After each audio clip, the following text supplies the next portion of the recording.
Yes. Sir, is hoga.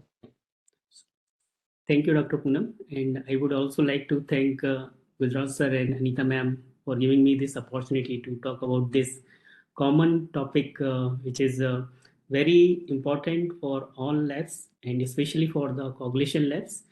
So the topic is pre-analytical variable in coagulation lab. So these are the three legends of laboratory hematology. So everybody knows them, Barbara ma'am and Sir Daisy and Sir Luis. So these three people have a lot of experience and lot of hard work they have done, and their hard work is summarized in this book, what we called as Gita of Hematology. So Gita tells us what we have to do and how we have to do to reach our goal or aim. So what should be our aim and how properly we should do it. So same, this book also tell what test, how we have to do it, and in what manner we should do it.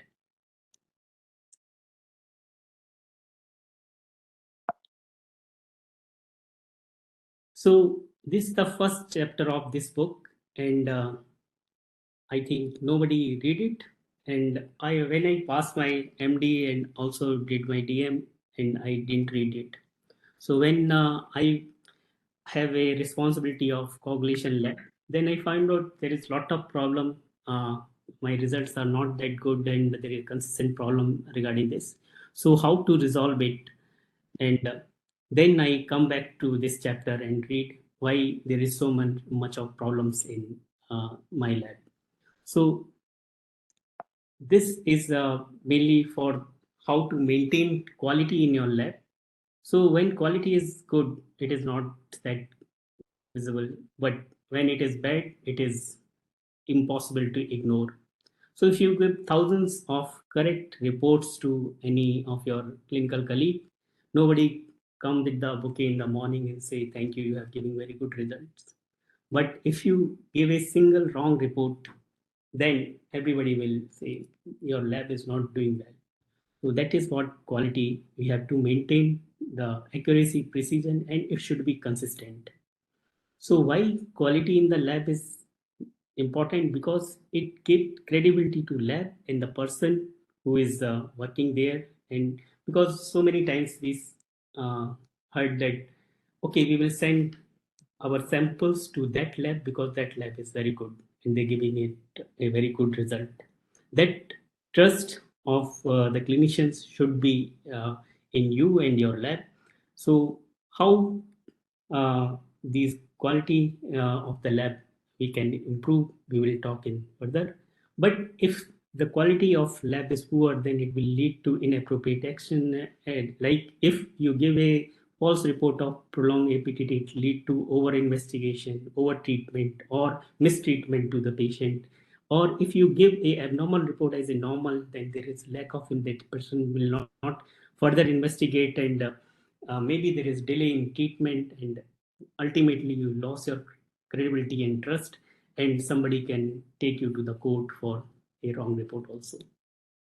So if we saw the internal quality assurance cycle, so it is start with the patients, then there is pre-analytical phase, then analytical and post-analytical phase.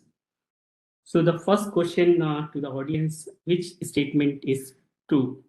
Analytical variable is most important and account for 60% of analysis result in lab. Analytical and post-analytical variables are account for more than 70% wrong results in the lab. Pre-analytical variables are account for 60 to 70%, and pre-analytical variables account for 30% analysis results. Sir, we'll give 20 more seconds for the answers. Yes. Majority of the participants are answering option C.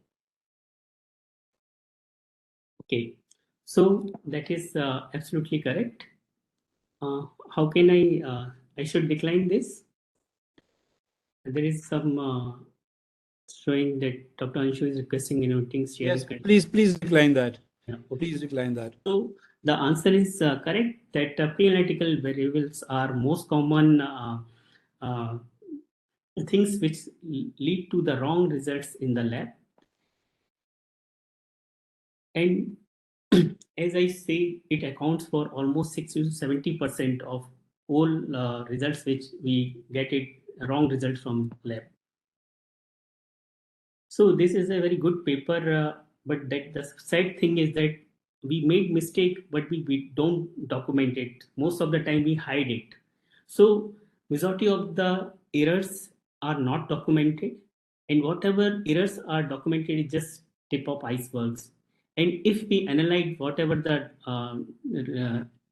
errors which has been documented, then 60 to 70% of them are pre-analytical variables. So this paper shows what is the importance of pre-analytical variables and how much it can deteriorate your result of your lab. So the uh, quality of factors which can influence the quality of your test or your lab. So there is can be outside of the laboratory and within the laboratory. So something which you can handle, but other things you have to educate the which is not outside the laboratory. So as I told, that process has start when doctor start raise the requisition for a particular test, then identification of that patient, whether the right test has been ordered for a right patient. Then regarding the requisition, the information written on that requisition is correct and correct test has been asked. Then whether patient has been asked to get prepared for a special test and how sample has been collected is handled and transport.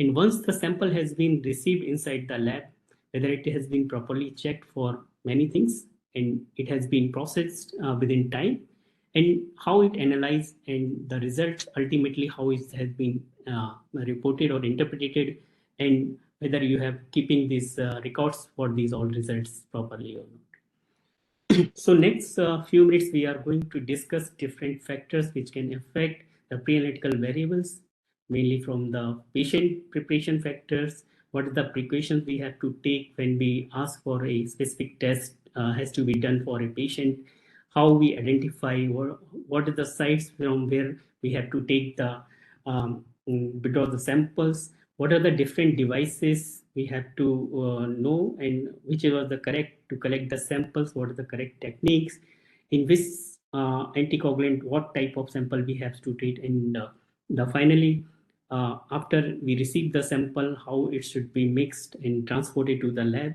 and if we are not going to do the test immediately, then how we store the samples. So whenever we have asked, especially for the coagulation test, we have to uh, ask the patient and tell the patient about a few things that he should do. Like it is always preferred that to avoid these lipemic samples, we have to ask the patient to at least for 8 to 12 hours fasting, and before day of the sampling, he should not have a fatty meal. And whenever the patient comes to you, you have to ask to rest at least 10 to 15 minutes before doing the vein puncture or withdrawing the samples. And there is something like patient has to ask to avoid smoking and caffeine, which has been taken at least 2 to 3 hours before giving the samples. And very important thing is we have to aware about the history of drugs, what drugs he's been taking, any anti-platelet drugs or anticoagulant drug he is taking or not. And if we are performing the thrombophilic testing, then we have to know what whether a patient is acute phase or whether he is on any oral anticoagulant or not. And it is also advised that patients should not perform very heavy exercises before giving the samples. So here is the question two. Which of the following can be done in a patient who has been diagnosed an unprovoked lower limb DVT 4 days back? Diluted Russell Vapor venom test, anti-beta 2 glycoprotein 1, protein S, and antithrombin 3. It can be done.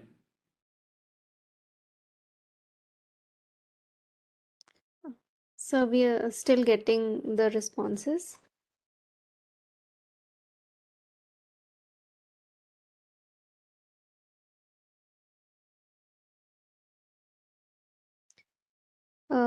Some we have mixed responses, but majority of the participants have answered option B.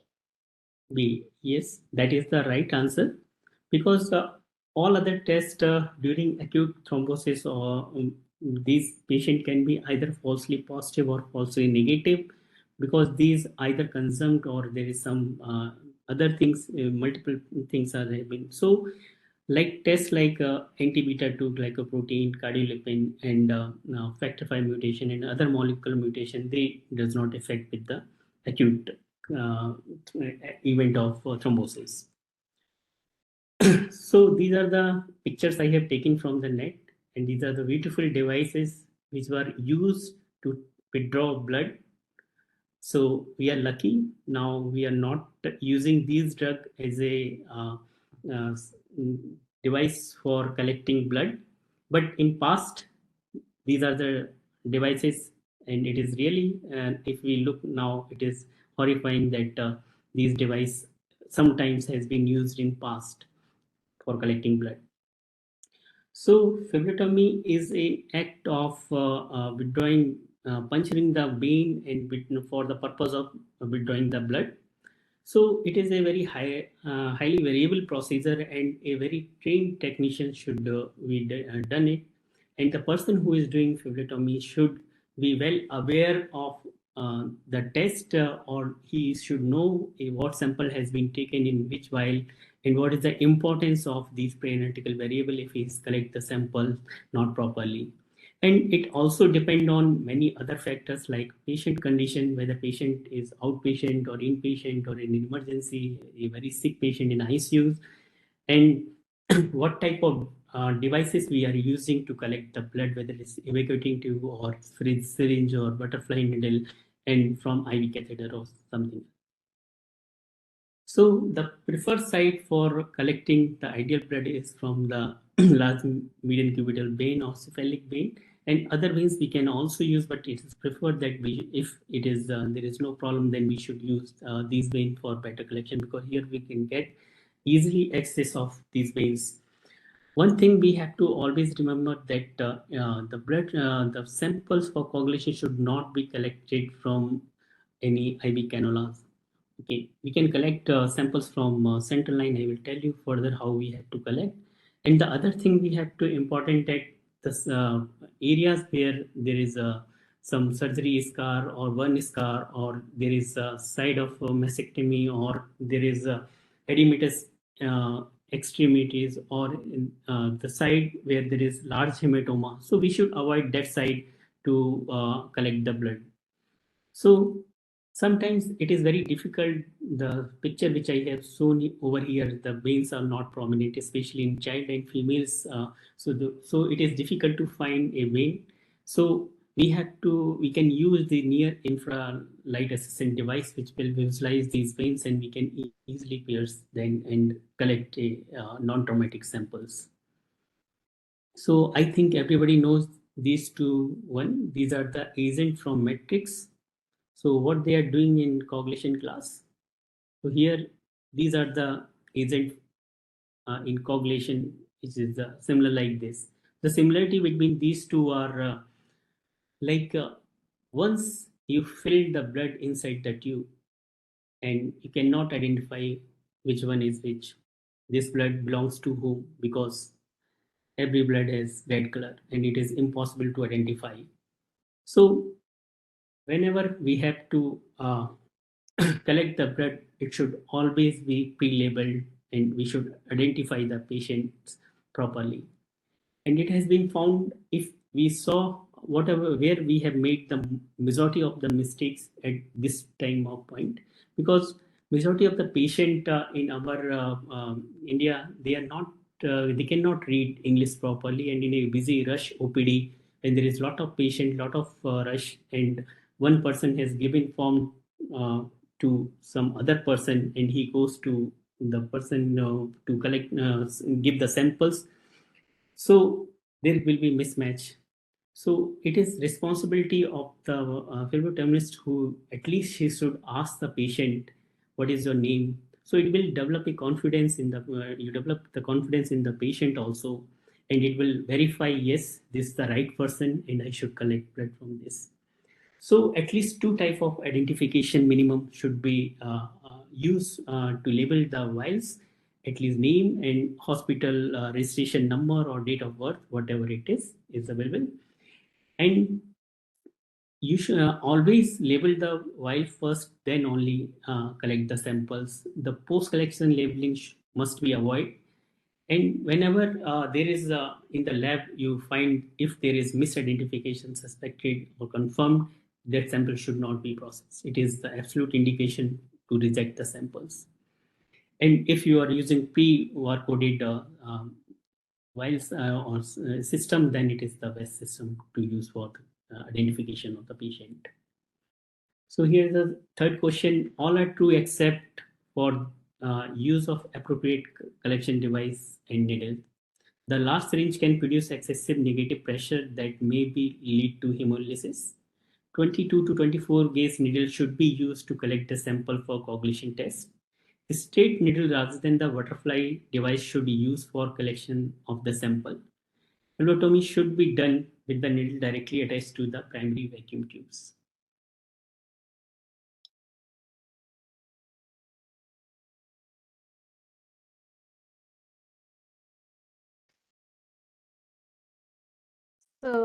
We don't have any just one response yet. We'll wait for a few more seconds. Yeah, we can wait for a few seconds. Yes, sir.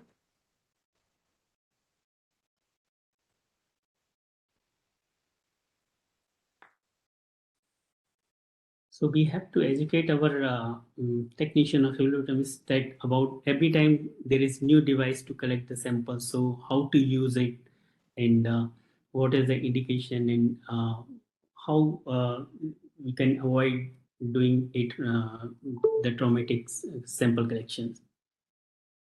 Yes, sir. So majority of the attendees have answered the option D. So the correct answer is B. We should Sir. use 19 to 21 gauge needle, and in children's we can use sometime 22 or 23 gauge needle, but usually 19 to 21 gauge needle we should use. So there is different type of devices and needles that are using for collecting the samples, but ideally it should be intermediate gauge, that is 90 to 21 gauge needle for the adults, and as I told, maybe 22 or 23 gauge needle we can use in small units of children's. And the needles will directly combine to the primary vacuum tube. So I will show you in next few slides how it look like and how you should collect a proper samples. And when we should avoid to use large syringes like 10 ml or 20 ml because it will produce a lot of pressure which can lead to hemolysis, or there is activation of different coagulation factors also. So this is the tourniquet which we use, and with syringe, butterfly needle, and this is the holder and needle which is used should be used ideally. So there is the important thing, we apply tourniquet to identify a good pain, but the tourniquet should not be applied more than 1 minute because it causes stasis of blood and there is activation of platelet and other coagulation factors also. So as soon as you collect the blood in first while, you should remove the tourniquet. And as I told, it should be tie at least 4 inches above the median cubital fossa, and then you clean this site, identify the vein from which vein you are going to take the sample, and then clean it properly, and then you should take a clear puncture. And if there is unsuccessful, you should stop the procedure and repeat from any other site. So there is two method, more common method we are still using is syringe and needle. So this is the ideal way how to collect sample from syringe and needle, and you should pierce the cap. Majority of the time in our ward, sisters and other who is taking, they open the vial, this cap, So they converting this 3 or 4 rupees tube into less than 50 paisa tube, because there is a vacuum, there is a CO2 concentration which maintain the pH, and you are converting this vial into non-vacuum vial.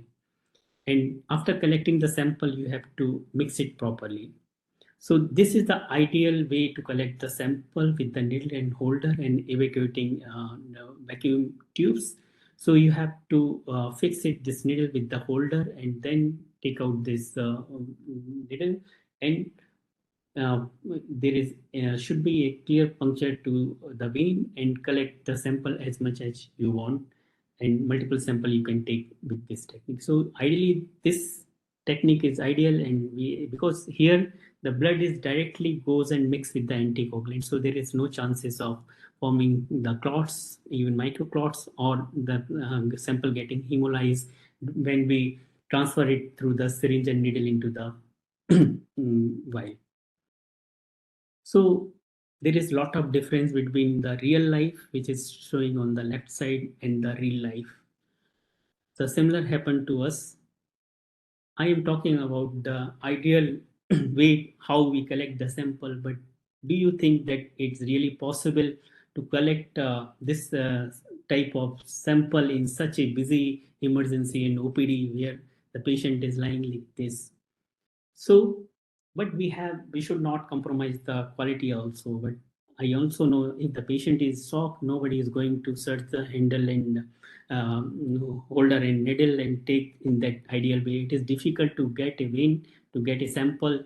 So what we can do to get a West sample, even we have collected sample through the needle or by the butterfly needle, we can use this connecting device, which is convert your this open system to again into the a closed system, and there is no need to open the vial, and you can directly connect this devices to your syringe and other butterfly needle like things, and you can properly collect the samples. So whenever we have to collect sample from the pick line or central line, there is a separate tube from which you have to take the samples. But whenever you take the samples from this, at least if you're collecting samples for coagulation, you have to initially discard the first 4 to 5 ml blood or use for some other test like culture and other things, because these has been mixed with the fluid and other drugs which can interfere with the coagulation testing. So now we know how to do the collecting the samples, but in which while we have to collect sample and for what purpose? So mainly in EDTA, we are collect sample for complete plate count, for morphology. We have to look for the platelet morphology and granules and other things. And majority of the genetic analysis and mutation analysis we do on EDTA samples. In clotting vials or serum, we have to collect for looking for the liver function test or renal function test, because liver function test, they is majority of the coagulation factors they are produced in liver, and in liver disease these factors is low, and so we have to know about the liver functions of these patient. And other like those serum based tests like anti-beta 2 GP1 or anti-cardiolipin antibodies and etc. We have to do the testing on the serum so we can collect sample in this. But majority of the other screening or specific factor assay or platelet function from injection, whatever test is there, the majority of the sample is collected in citrate vial. So these citrate vials, they have a fixed concentration of sodium citrate, and this is 3.2% of sodium citrate should be used. Now the recommendation is says that we should not use 3.8, and why it should not be used, I will show you in the next slide. And as I told, there's vacuum and there is gas mixture of CO2, which keep the pH within 7 to 7.3 to 4.5, and there is a specific volume to blood to anticoagulant volume, that is 9:1. So majority of the time the fight is that why there is overfilled or underfilled while is not accepted in lab. So we will discuss that also. But first, we discuss why we should use 3.2 or not 3.8 sodium citrate as a anticoagulant concentration for routine or specific coagulation test. There is multiple studies has been done, and they show whenever we use 3.8 percent of sodium citrate, it shows the variation of these tests. Usually, mainly of these are prolonged. As one example, I am showing here that if the patient on vitamin K antagonist anticoagulant therapy, there can be difference in PT-INR is from more than zero point 0.7 in these if parallel sample has been run in these two concentration. So now either you have to take out your reference range for 3.8. That is not possible because majority of the lab is using 3.2. So ideally we should use the same concentration of the anticoagulant for the routine and specific tests in coagulation. So next important thing is hematocrit. So especially those patients who has hematocrit more than 55%, there should be adjustment in anticoagulant in these patients because they have less plasma and more red cell volume. So if the plasma has been mixed with the more amount of anticoagulant, it will show the prolonged results. So here is the formula. Whenever there is hematocrit is more than 60%, then you have to correct it and reduce the amount of your anticoagulant and then take the samples. So this is one paper which shows that whenever there is a hematocrit is more than 60%, then there is significant difference when we do the test, and majority of these tests show prolonged results. So the next question is the correct order of sequencing of withdrawing blood is first is citrate, EDTA, clot activator, heparin culture, and rest of you can see over here. So you just tell me what is the correct order of collecting. If you have multiple sample you have to collect, especially in ICU setting, then in which order you will going to collect the sample.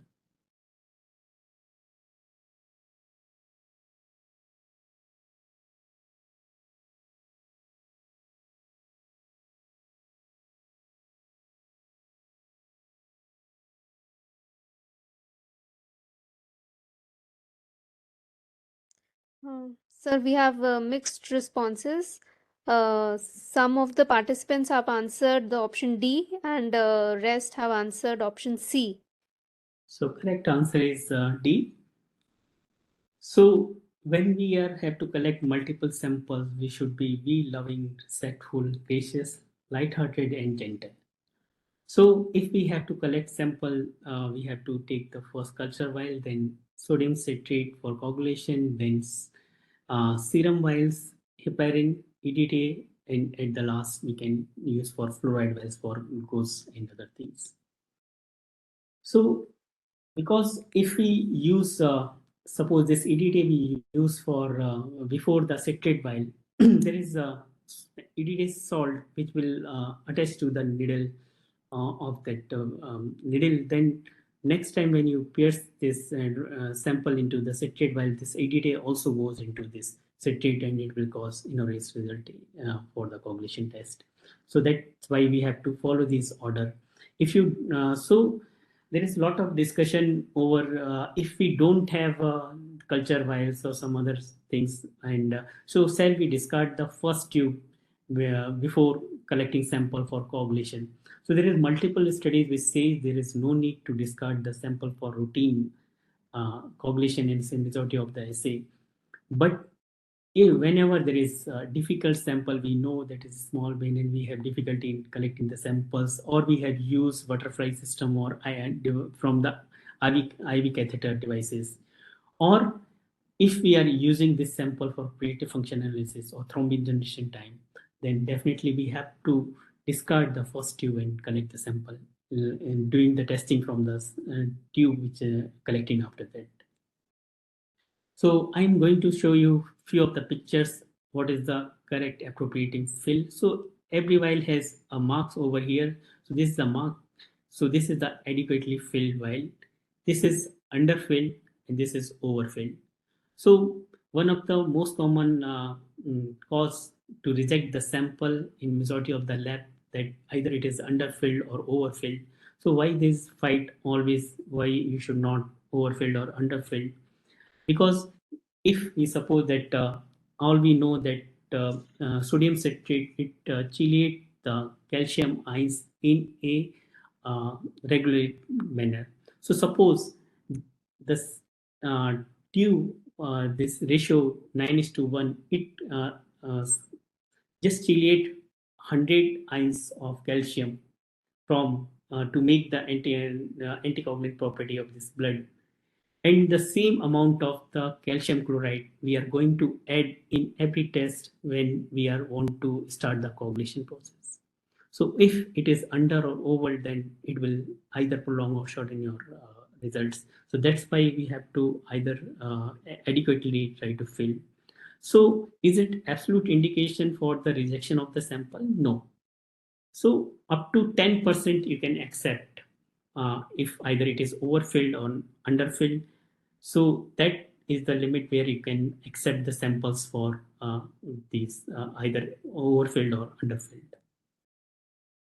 So most of the time you have to see that sometime patient or somebody is bringing the samples for coagulation, and especially everybody is scared because majority of the rejection is from the coagulation lab. So they keep shaking the samples when they are coming from that ward to lab. So that should not be done, because excessive shaking, it will agitate the platelets and activate these platelets, and there is chances of hemolysis also, and activation of other factors also. So ideally it should be a complete inversion, and majority of the samples, it has to be, if you mix it with the complete inversion, 5 to 8 times it is enough, not more than that. So next, once you have collect the sample, mixed it, labeled it properly, then sample has to be transported to the lab. And majority of the time we seen like this, the sample comes to lab with the requisition form and sample like in a box. And sometimes some people make the pudia of this requisition form and place this vial inside that. So that is the wrong practice. We should not do this. And the sample should be transported in a box where the sample can be put vertically, and it should be reached within time. Because if the sample delayed to reach the lab, there is many things like samples, the factors like factor 8 and uh, your factor 5, they are very fast decaying factors, so they can be low, and other tests are also, so it should be reached within time to the lab. Pneumatic system, so it is reach the sample right place within the time. So next question is, which of the following test sample should not be transported by the pneumatic system?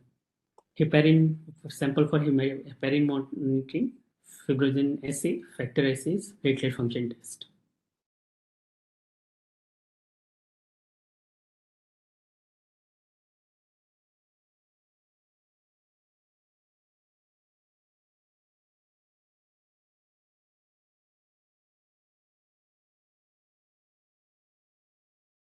So maximum responses are for option D. Yes, that is correct answer, because in this system there is sudden acceleration and deacceleration which will platelet. In these agitated platelet, whenever we do the platelet function test, they show hyperactivation, which is not correct. So we will get not a correct result if we receive the sample through the pneumatic. So it is advisable whenever you are doing tests for platelet function test or like thrombin generation test, you should not receive send it sample through the pneumatic system. So now majority of the place sample has been sent as a whole blood into state tube, but there is if the center is far away from that place, then it can be sent it either centrifuge in the primary tube, and it is centrifuge allocated into secondary tube. So majority of the people, what they do, they send the sample sometimes on ice or in cold chambers. So that should not be done. Now the recommendation is that it is transported as non-refrigerated ambient temperature, that is room temperature somewhere around 15 to 25, and as soon as possible, and avoid unnecessary agitation. And as I told, the sample should be keep it vertically, not to be second, and send it to the lab. So once the sample has been processed into process and they have been allocated, then it should be done within 1 hour. And majority of the samples tests should be done within 4 hours. So there is a problem when we receive the sample from some other outside from the hospital or some other centers. So if they send the allocated sample, it should be properly labeled, whether it's the sample is citrate, EDTA, or plasma, whatever sample it is. And it is best that you send the separate the sample, but send the primary vials also, so it can be easily identify. Yes, this is citrate vial, and the sample is citrate. And once it has been allocated, it should be frozen and sent on dry ice. So whenever we ask the sample from outside of the hospital, we ask a sample of a pool normal plasma or a sample which have a normal PTA PTT. So when the sample reaches to us, and first we do PTA PTT on that normal sample. If the values are normal, that means it has been maintained the cold chain and sample has been reached properly. Then only process the test which is on the patient. So the next question is, what are the absolute criteria for rejection of the sample for processing, except clotted sample, unlabeled sample, icteric sample, grossly hemolyzed sample?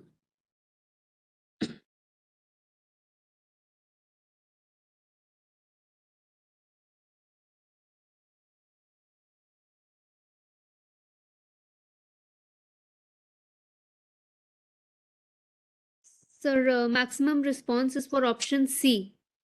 Yes. So yes, icteric sample. So once the sample reaches to the lab, it is responsibility of lab that it should be match the requisition form and check the vial. Then it is, if it is a misidentification or there is mismatch or sample has been sent in wrong vial, then it should be rejected. And then we have to check for the clot, for any hemolysis, or if there is icterus, or there is a sample is lipemic or not. So the absolute criteria for rejection is if it is unlabeled, clotted, grossly hemolyzed, spilled or broken vial, or sample has been sent in wrong anticoagulant. So that is the absolute indication. And we can process the sample with the rider that the sample is icterus, so there may be some changes. As I told, for the icteric and lapping sample, under and overfilled within the limit, and we should always put a rider and say the condition of sample. So it is sometimes impossible to get a lipemic. It is we get the lipemic samples, especially where there is a high triglyceride due to some inherent disorders. So microcentrifuge or ultra high speed centrifugation has not been advised to remove that, but they some labs use some solvent to reduce this lipemia. And other way, if it is not that lipemic, you can use a system which is working on a mechanical endpoint detection as compared to the optical. So once we check the sample, everything is fine, then we have to process it. And for processing the first step, we have to centrifuge it. So for choosing the centrifuge, which centrifuge we have to choose to process the coagulation samples. So the best centrifuge is the bucket swinging out without brakes. So that and initially the majority of the people were doing it 4 degrees centigrade. That is not now recommended, because there is a lot of drawback of using that 4 degrees centigrade centrifugation, because it can activate like factor 7, which can reduce your PT time. And similarly, there is a falsely low level of your factor 8. So sample should not lie like this. It should be kept vertically, and whenever you use the centrifuge, it should be balanced, properly balanced, and then centrifuge. So uh, what speed we have to use to centrifuge these samples? So if we are preparing for platelet poor plasma or platelet rich plasma, there is different speed.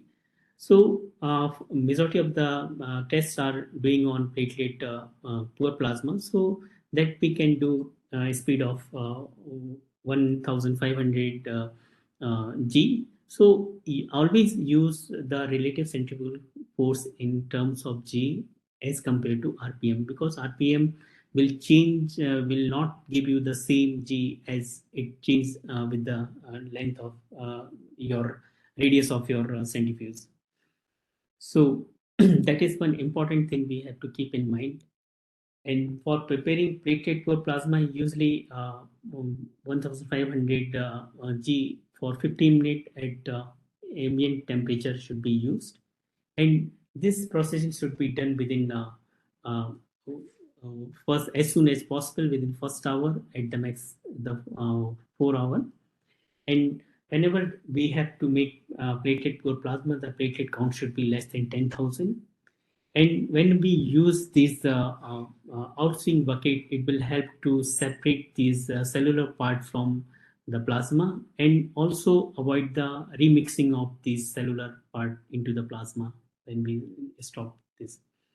The only thing we have to keep in mind that double centrifugation is very important when we are doing testing for lupus anticoagulant, because little bit amount of the platelet can change your sensitivity to this test. For platelet-rich plasma, um, the speed should be 200 to 250 G for 15 minutes, and we should not use, as I told, the pneumatic system to receive these samples. And if we use less speed less than 150, then there is the concentration of these platelet is not proper. So we should use this ideal speed for making the platelet plasma. And initially, there were think that if you have high platelet count, then you should mix it with the autologous PNP, that's same patient plasma, platelet poor plasma, to normalize the platelet count. Now that is not recommended until unless the platelet count is very high, that is more than 6 lakhs. So that is one thing. And whenever the platelet count is less than like 50,000, then the platelet aggregometry test can be showing the variable results. So the last question is, all are true except whole blood assay should be performed within 4 hours of sampling. Centrifugation should ideally be performed within 1 hour. If processing of the sample is going to be delayed, the whole blood sample should kept at 4 degrees centigrade in refrigerator. Samples can be stored at -20 for 2 to 3 weeks.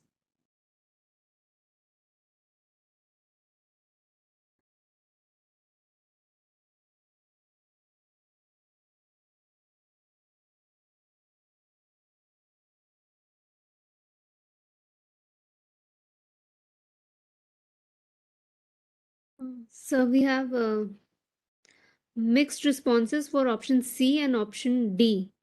Majority are for option C.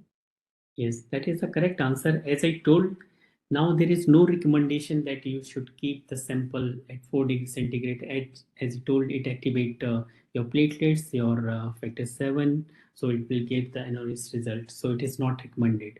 So you have to keep it in ambient temperature 15 to 25 degrees centigrade. So once, if we are going to do the test, then we have to perform majority of the test within 4 hours. It does not affect test results of many tests. And if we are not going to doing the test and we are going to do it later on, then we have to allocate these separate this plasma and allocate in -20 or -80, and whenever we have to do the test that time we have thaw and do the testing.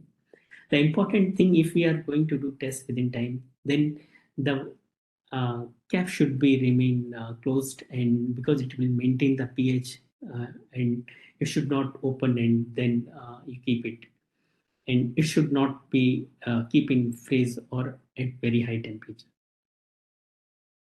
So this paper shows that majority of the tests if we do within 4 hours, they does not affect the results. And PT have very long stability, so up till 24 hours, it does not show the change in the result. The very important thing over here, because majority of the time, the patient who are on unfractionated heparin or low molecular weight heparin, this is to monitor the level of this heparin. So when we do the test and we found there is no heparin at all, they say, no, we are giving this much of heparin, why the result are coming zero? So the reason is that inside the platelet there is a platelet factor 4, so that will neutralize this heparin. So either we should collect this sample in a specific tube which is not available in most of the places, and I don't think it is available in India. You have to export it. It is called CT80 tube. CT80 tube is denoted for citrate, theophylline, adenosine, and diapyramidol. So these keep then neutralizing this platelet, and then this PF4 will not neutralize this unfractionated heparin. Or other way, you have to process and separate the plasma within first hours. So once we have processed the sample, we are not going to do the test. Then we have to keep it stored properly. So if you have a deep freezer, -80 or -20, that is good. If not, then you can use regular refrigerator, but not this defrost one. You have to use this old model of type where you can find a lot of ice. So whenever there will defrost, you will come to know, okay, if ice is there, that means your sample is properly maintained.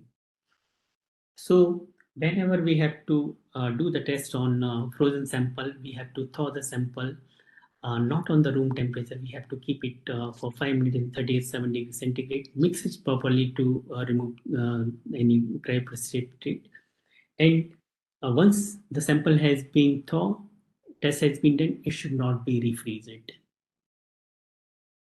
So the take-home message from this talk is, we have to first get the history. We have to keep in mind what race, from where, what is the ethnicity of the patient, what is the age group, because different reference range is changed for age and sex, and there is a lot of dietary habit which will affect your result of coagulation test.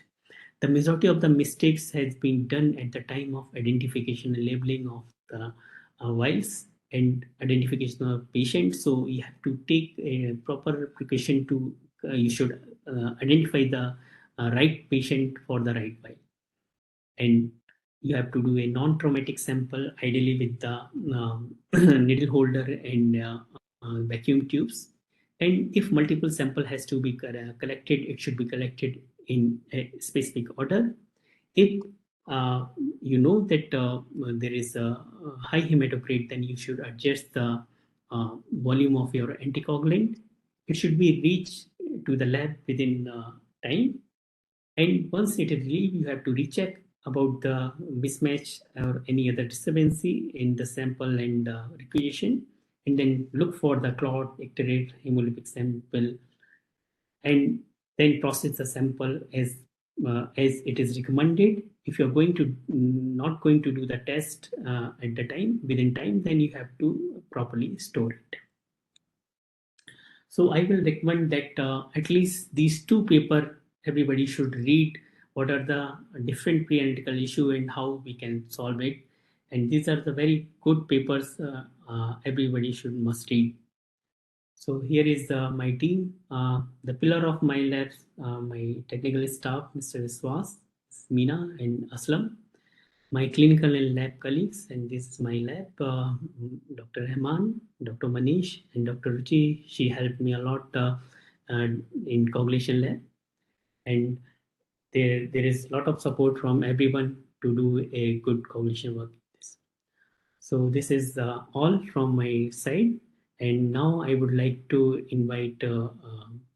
Vandana to take. Thank you, Dr. Chandra, for giving us a very informative, talk with very useful and practical insights. And I have learned a lot. I'm sure the postgraduate pathology students have had lots of, take-home messages from this. Uh, from a, can I ask the question right now? Yes, Is that yes, okay? yes, yes. So, from a practical point, okay, I want to know, like, when I work in the operation theater, and I'm facing a scenario with massive blood loss. And when I send a sample for a coagulation profile, so that I can order FFPs or other blood products accordingly. I always feel that, or it's my perception that it takes very long for the report to come through. In that much time, additional blood loss has happened, and we empirically end up ordering. And sometimes it may so happen that we've ordered, the FFPs have been thawed, and then the report comes, and then I feel, oh, maybe we should not have given two more FFPs, or we could have done with two less. So that is one question. Yeah. So first thing, ma'am, I would like to say that pre-operative screening should be done for all these patients, at least PT and APT, and a very good clinical history. So if their patient has any bleeding history, then a detailed BET score, that is bleeding assessment tool, should be assessed whether how much is predictability to bleed this patient, and at least PT and APT should be done. That will tell you a better picture what is going to happen during the surgery. Doesn't matter if it is not being done. The time taking to do a coagulation test, at least because at least 15 minutes to reach the sample to the lab, and the next thing at least 15 minutes for centrifugation. Then you have to keep the sample at least so 5 to 10 minutes to rest the sample and then do the test. So almost if the report is reached to you within 45 minutes or 1 hour, it is fine. Because so that's why there is some paper and they say that high speed centrifugation should be done. So majority of the screening tests, not very specific tests I am asking. So the routine screening test, PTA, PTT, all those things can be done on high speed centrifugation. And the multiple studies has been shown then there is no change when you increase your speed from 1500 G to 250 G. Sorry, 2500 G. Okay, so you can reduce you can save your 5 minutes in that, and there is no change in the results in that. So that one thing can be do, and especially whenever such situation will come, at least every lab you can inform in advance as you sending the sample. So because sometimes there is a lot of sample coming from multiple sources, and the sample is lost in that hundred of samples reaching to the lab. So which one is important, we don't know, because nobody has informed us. So whenever you're sending a sample for such urgent thing, you should call the lab that we are sending this sample, please process this fast and giving, at least don't validate and at least tell us report on phone verbally, so that one can reduce the time period for doing. That was very useful, actually. I think I am going to work with Dr. Gujral on alerting the lab, because that's one thing which we as clinicians have not done it. Um, The other thing that I noticed in your presentation was you said the needle, you had a picture where like a Yes. syringe with a needle and the vacutainer. Now, in the OT situation, we usually have sampling is not really an issue because we will have invasive access and then lines to draw samples. Yes. So, collection wise issue should not happen. But what often happens is that we will use the needle and we'll put it into the vacutainer. Now, is that a good technique or it is not a good technique? And um, does it impact the results? Yeah, ma'am. If you are using wide bore needle, as I told, that 19 gauge to 20 gauge, that does not cause that much of pressure effect. But the important thing, if you are transferring from the syringe, you should, majority of the people will, they press the plunger also and make more pressure on it. So that should not be done. And you should just transfer it, just pierce the cap and just leave it. It will automatically fill with the vacuum. So that one thing. But if you are using very fine needle like 24 gauge or less, then there is a lot of pressure even with the vacuum, and that will may cause the hemolysis. So whenever there is hemolysis, there are a lot of things has been comes out into plasma, and they can either activate the different factors. So you will get either shorten or prolonged results. So you can do it, but remember that you should do. Or if it is not a specific test and it is going to process within time, then majority of the time people open the vial and put it, take out the needle and put it without needle. That uh, not produce the hemolysis. That's what I say. That is real life and real life. So everything Yes. cannot be ideal. Okay, the things which we have to keep in mind, that what is correct thing, but that is not all. Whatever is correct is not always possible. To one more question. Now, this is from, if as a clinician, if I'm sitting in the OPD and I order coagulation test from, before the surgery. Now, you said fasting sample and preferably not a fatty meal. So does that really make a difference? Because we often tell them it's okay, you can go ahead and give because they've come to the hospital, they may not be fasting, because otherwise, then if it's likely to cause errors, then we should be not, or we should be telling them come the next day fasting if they are not fasting. So it has a little practical implication there. Okay, and so there is two things. One is something we call diurnal variation. So some factor are more in the morning and in some other values in afternoon and evening. So that is one thing. And other thing, majority of the equipments, they are optical detection based of technique. So whenever there is a what actually the fatty food or after food sample will cause, they can increase the lipemia triglyceride levels in the, so their sample is turbid. So if you are detecting it with the optical, so it will be give some result. So Okay. that is not for all the things. So majority of, because most of nobody is going to drink one glass of ghee and come. Okay, so that is not a problem. So we can ask for the routine test like PTA, PT is okay. Yeah. But if you are asking for platelet function test from in generations of specific factor assay, that is not an urgency. Okay, so you can ask the patient and prepare, because there is lot of instruction that patient should not take any steroid. He should not take such a, because we want to rule out, because these are specific assays, they're costly assay, and we are asking it is for some reason, because we know this patient is going to bleed or something, their bleeding is there, so we want to know, so we want to very sure that there is no other cause other than its disease. So there is, we want to rule out all the pre-analytical variables which can cause the wrong result, or we should not misinterpret it. That's why we are asking for the space between routine PTA, PTD. You can ask the patient the sample, and majority of the patient give sample in the afternoon, because they get into the OPD, and majority of the Yeah. time after 2 o'clock, the maximum sample has been collected. Okay, and we don't find that much of difficulties to do these routine testing. But in our lab, whenever we do a specific test with specific assay, we ask to either prefer patient come to our lab, and we will only collect the sample in our lab. So we will rule out all other theoretical variables. Otherwise, sometimes we can lead to a wrong diagnosis. That was very useful and, helpful, and help us, streamline our processes at the clinician, on the clinician side. I would let the moderators take over from here. Uh, Thank you, sir, for explaining the pre-analytical variables in coagulation in an excellent manner. And thank you, ma'am, for sharing your clinical perspective on the same topic. There are a few questions in the chat box. Should I put them up? Yes, yes, Uh, please. yes.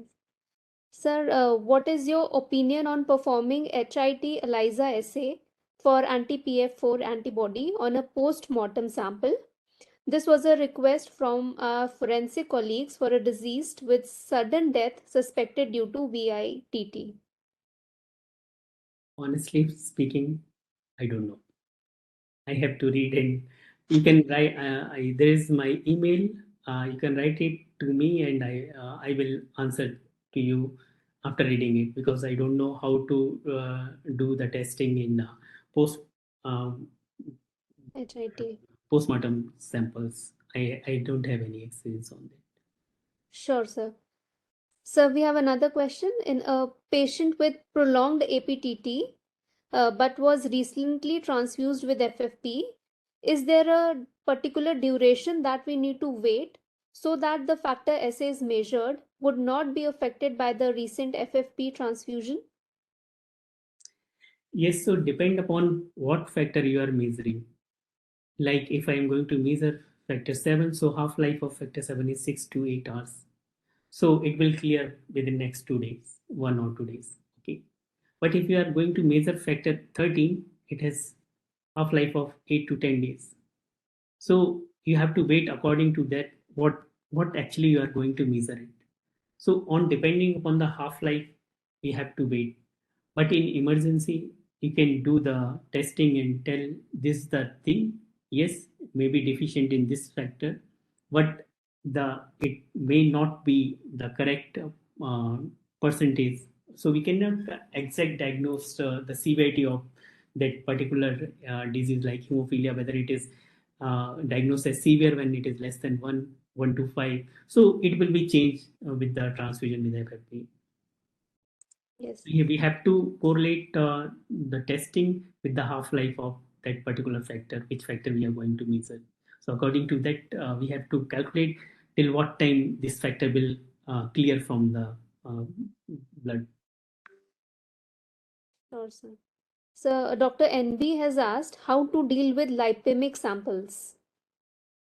Yes, so I also mentioned in my talk that there is two way. One says that you should do ultra high centrifugation. So majority of the labs don't have such type of ultra centrifugation because the speed is more than 25,000 RPM. Okay, and there are specific centrifuges are using research lab, and that is one way. And other way is they are using some specific solvent or detergent which reduce these lipemic samples, because in some congenital disease where there is hyperlipidemia, you cannot wait, or there will be no unlipemic sample in these patients. So in these cases you can use that, but I have never used in this, so I don't know what will be the result. But it is written in guidelines that you can use such type of solvent to clear the sample. Or better thing, if it is not that available, you can use the coagulоmeter, which work on mechanical endpoint of detection, like stago, that is work on mechanical, where the ball is oscillating between the magnetic field. So it is not detecting the optical density, it is detecting the viscosity of the um, sample. Okay, so whenever you put the any PT or APT reagent, and when the fibrin start forming, it will reduce this oscillation, and at a critical point it will say, okay, this is a PT or this is APT.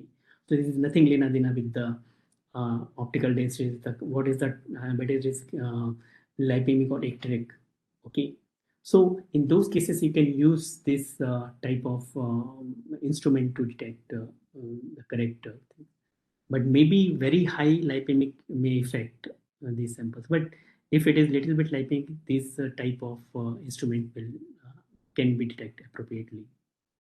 Sure, thank you, sir. We have another question from Dr. Visaka. Can we transport separated plasma in dry ice for protein C and S measurements? Yes, you can do it. So whenever you have to transport it, So the first thing, the sample has been collected properly. Then within 1 hour, you have to separate the plasma, and better it is snap freeze. If it is not, even you have to freeze it and keep it in dry ice. And as I told, whenever sample has to come from a foreign, then you ask the send a normal sample also with normal PT and APTT in the same batch. So when it reached to us, we first do PT and APTT on that normal sample. If that is within range, that we come to know, okay, this sample is sent 2 days back, but still it is frozen and all the temperature has been maintained. So you can definitely send these samples for. Sure, sir. Thank you. Sir, these were all the questions. Thank you, Dinesh sir and Vandana ma'am, for providing their insights into this topic and for sparing their time for this session. Thank you, Dr. Poonam. Thank you, ma'am.